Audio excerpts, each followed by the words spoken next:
Con nosotros el vicepresidente de la Asamblea del Colegio de Ingenieros de Venezuela. También es un dirigente fundamental del partido Primero Justicia en el oriente del país. Me refiero al ingeniero Richard Casanova. Con él el tema de la actualidad. Han entregado ya a la Mesa de la Unidad, lo ha hecho oficial ante el Consejo Nacional Electoral, las firmas que recabaron como primer paso que ordenó el Poder Electoral para la activación del referéndum revocatorio.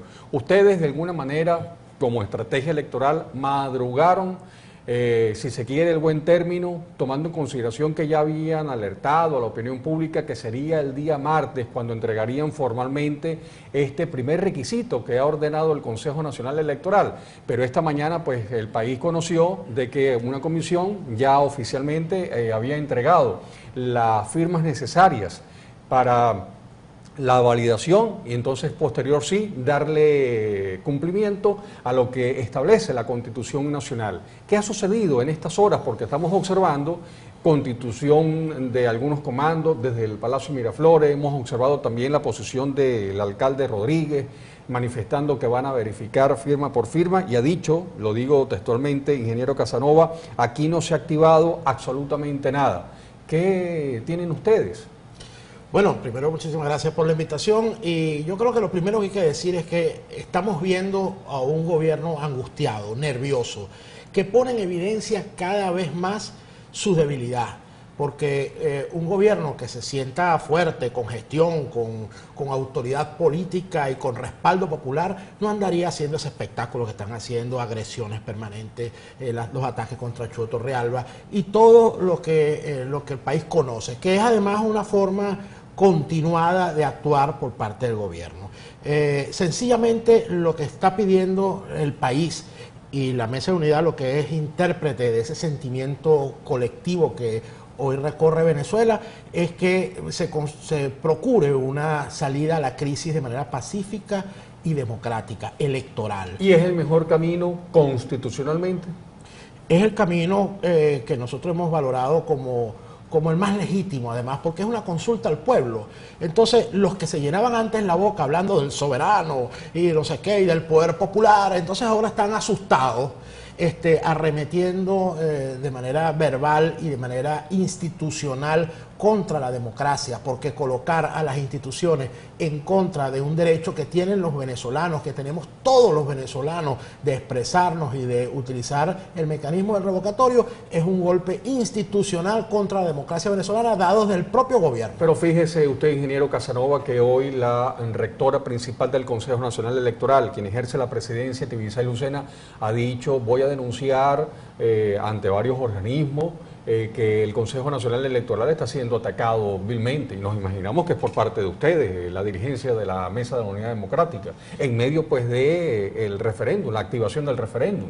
La señora Tibisay Lucena llama ataques a una actuación ciudadana como siempre lo hemos hecho, pacífica y en el marco de la Constitución. Que se acostumbre la señora Lucena, porque el país va a ejercer democrática y pacíficamente toda la presión que sea necesaria para lograr que los venezolanos se expresen y para lograr una salida pacífica a esta crisis, que es responsabilidad de ellos y ahora pretenden esconder con argumentos que ya todo el mundo conoce. Decía Héctor Rodríguez, diputado del PSUV y jefe de la fracción parlamentaria del gobierno, que el gobierno tiene la potestad, el derecho por demás de conocer, de verificar firma por firma. ¿Tienen ustedes un planteamiento contrario a que también el gobierno verifique firma por firma? Jorge Rodríguez no es diputado, es alcalde. Lo que pasa es que en este... No, Héctor Rodríguez. Héctor Rodríguez. Ok.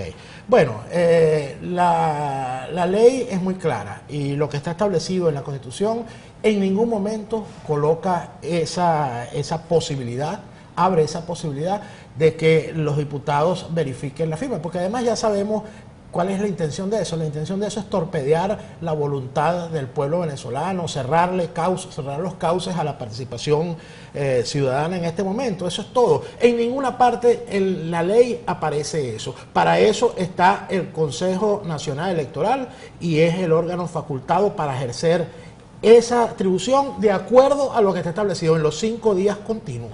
Desde que se conoció el número de firmas que ustedes lograron recabar para entregar al Consejo Nacional Electoral, Muchos han sido los análisis que se han dado a conocer, incluso los obstáculos y el largo camino que representa la activación del referéndum revocatorio.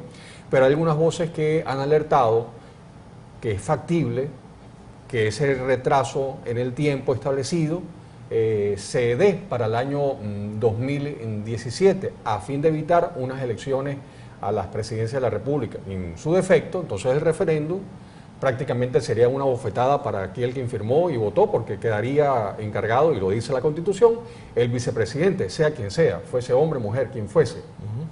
Bueno, eso es inaceptable, sencillamente inaceptable. Pero ese análisis ustedes lo han hecho, porque está vox populi. Claro, pero no lo vamos a aceptar. Aquí nosotros no vamos a aceptar que se juegue con el sentimiento del pueblo venezolano y se haga una burla de esa manera, porque el país quiere un revocatorio para cambiar la realidad angustiante, social y económicamente terrible que está viviendo el país. Y eso no puede esconderse. Es en su gobierno integral, no solamente una figura presidencial. presidencial. Eso no es un problema de sacar a Maduro, es un problema del modelo y del gobierno. Para recuperar la calidad de vida de los venezolanos es necesario elevar la productividad del país. En las últimas 24 horas hemos observado que voceros del oficialismo han manifestado que ustedes tienen mucha sed, muchas ansias de llegar a Miraflores. Bueno, cada uno juega por su condición. Yo creo que la vocación insaciable de poder y desmedida, abusiva, la han demostrado ellos a lo largo de 15 años, donde han además saqueado literalmente el país, han destrozado el país en todos sus ámbitos, en infraestructura, en servicios, en su economía. No hay una sola área del país donde este gobierno pueda mostrar resultados, y tienen 15 años en eso y tienen miedo a someterse a la consulta popular, que es lo único que está pidiendo el país.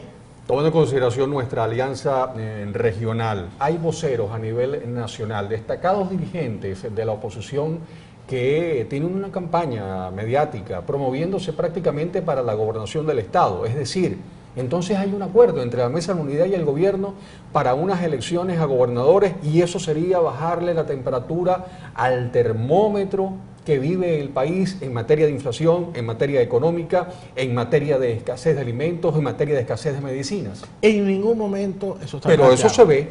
En ningún momento eso está planteado. Nuestra prioridad es el revocatorio, y nosotros esperamos que el revocatorio se haga con suficiente tiempo para que las elecciones de gobernadores sean también propicias para o la consulta de referéndum o para elegir un nuevo presidente. Pero la prioridad no es elegir gobernadores. Pero ver a un dirigente entonces promoviéndose ya a su figura, que tiene todo el derecho por demás, no luce extemporáneo.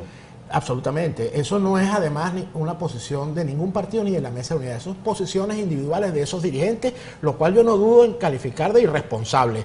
Este momento no es para eso. Nadie puede en este momento colocar su aspiración, por muy legítima que sea, a ser gobernador o a ser alcalde, por encima de la necesidad imperiosa que tiene el país de salir de esta crisis. Por otro lado, hay diputados a la Asamblea Nacional que han promovido reiterativamente la necesidad de que el gobierno acepte la ayuda humanitaria. ¿Cómo ve este asunto? Oye, el gobierno se niega a eso porque cree que en definitiva es un reconocimiento de su fracaso. Y solo por un problema de orgullo estamos viviendo los venezolanos una situación verdaderamente dramática, trágica diría yo, porque por ejemplo el problema de las medicinas es algo verdaderamente terrible. Entonces el gobierno simplemente por un problema de orgullo personal prefiere que los venezolanos se mueran por carencias de medicamentos, que se mueran de mengue en los hospitales, antes que dar un paso que es sencillamente admitir la crisis que hay, por ejemplo en salud y en general, la crisis de alimentos también. Admitir esa realidad y abrir las puertas a una ayuda humanitaria que pudiera paliar la situación hasta tanto no logremos el cambio definitivo de este gobierno. Usted pertenece a un gremio que ha sido muy reiterativo en relación a las denuncias sobre el manejo de la crisis eléctrica. Por un lado, ya está siendo aplicado un plan de racionamiento de 4 horas. En muchos casos no solamente son 4 horas, han habido muchas más horas, y de allí pues las protestas por parte de las comunidades. El sindicato, acá lo entrevistamos a sus máximas autoridades y ellos nos han alertado de decir, por un lado está el caso de la sequía, del Guri, que no llovía, pero también con la llegada de las lluvias vamos a tener inconvenientes. ¿Ha evaluado eso el Colegio de Ingenieros? Sí, por supuesto. Por cierto, nosotros desde el Colegio de Ingenieros en el 2010, está registrado en los medios, advertimos que venía una crisis eléctrica y que se iba a producir en Venezuela un racionamiento severo si no se tomaban las medidas en ese momento, y no se tomaron. Y así ha sido con todo. Nosotros hemos actuado con mucha responsabilidad del Colegio de Ingenieros. Le advertimos, por ejemplo, que se iba a caer el viaducto antes que se cayera y bueno, no hicieron también caso omiso a nuestras advertencias. Hemos hablado sobre la necesidad de resolver realmente el problema de la vivienda en Venezuela y no seguirle mintiendo a los venezolanos, y de brindar nuestra cooperación a eso, igual que el servicio de agua en todo el país. Y bueno, la respuesta del gobierno ha sido la misma, cerrarse a la posibilidad de que expertos, colegas expertos venezolanos contribuyan a la solución del problema. En el caso de la crisis eléctrica, está llamado el Colegio de Ingenieros a aportar su grano de arena para solventar la falla que actualmente vive el país. Siempre lo hemos estado. Además, es una obligación, de acuerdo a la Ley del Ejercicio de la Ingeniería, la Arquitectura y Profesiones Afines, nosotros somos asesores del Estado. El aspecto de la crisis eléctrica no mide ideología, no mide partido político. Por supuesto, y nosotros tenemos un compromiso con el país. El gremio, el Colegio de Ingenieros de Venezuela, tiene un compromiso con el país más allá de quién ejerce las funciones de gobierno. Nuestra obligación es dar nuestra contribución desde el punto de vista técnico a la solución de la crisis, y lo hemos hecho en el caso eléctrico, como te decía, desde el 2010 advertimos, y desde el 2010 a esta fecha son infinitas la cantidad de declaraciones y de recomendaciones y de sugerencias que se le ha hecho al gobierno para abordar la crisis. Ahora, en esta situación dramática en que estamos, no crea la gente que con que vengan las lluvias se soluciona el problema. Probablemente se mitigue algo esto, pero no se va a resolver la crisis con unas lluvias, porque el deterioro del sistema eléctrico es de tal magnitud que no es un problema de que caigan unas goticas de agua, y el gobierno ha sido absolutamente irresponsable con esto. No ha hecho las inversiones, no solamente en nuevas fuentes de generación de energía, sino de transmisión y de distribución de energía, y lo que ha pasado son todos estos años acusando al imperio, al capitalismo, a cosas tan folclóricas como la iguana y un papagayo. Entonces, en vez de asumir la responsabilidad que tiene el gobierno nacional de garantizar energía eléctrica, y encima de eso, entonces vienen y tienen un discurso, una retórica de una gran potencia sin luz, donde no hay alimentos, una gran potencia donde tenemos serios problemas de distribución de agua, una gran potencia donde el gobierno trabaja mediodía el lunes y mediodía el martes. Esta es una gran potencia, lo que es una gran irresponsabilidad del gobierno actuar de esta manera, y esto es lo que ha llevado a una situación de hastío, de verdad extrema a la sociedad venezolana. Y si el gobierno sigue cerrando los cauces para que el pueblo se exprese democrática y pacíficamente en un referéndum, será responsable de lo que pasa en este país, porque la situación, yo no dudo en calificarla, es una situación explosiva, una situación verdaderamente difícil, hay que agradecer a la gente, al pueblo venezolano, la paciencia que ha tenido con este gobierno irresponsable y corrupto e inepto, que no ha podido satisfacer las necesidades, expectativas y demandas de la población. Concluyo con usted con la siguiente frase del presidente, y brevemente la va a analizar, por favor. Rebelión popular si no cesa la guerra económica. Ese es un discurso orientado a amedrentar al país. Estos señores creen que pueden asustar a la gente, que una cúpula militar corrupta puede intimidar a la sociedad democrática venezolana. Eso lo que persigue es asustar a la gente y que la gente se desmovilice frente a esa amenaza. Estos señores no tienen ni autoridad política ni autoridad moral para hablar de soluciones. Ya han perdido su oportunidad y el pueblo lo sabe. Y en este caso, estas amenazas de verdad que no nos preocupan, porque no tienen el poder necesario para lograr que un país que se siente hoy verdaderamente amenazado por la realidad social y por la realidad económica, no por unas cúpulas podridas que lo que han hecho es medrar el poder durante estos 15 años. Dirigente político Richard Casanova con nosotros, también es el representante a nivel nacional de la Asamblea de Representantes del Colegio de Ingenieros de Venezuela, a través de Telered.tv y La Alianza.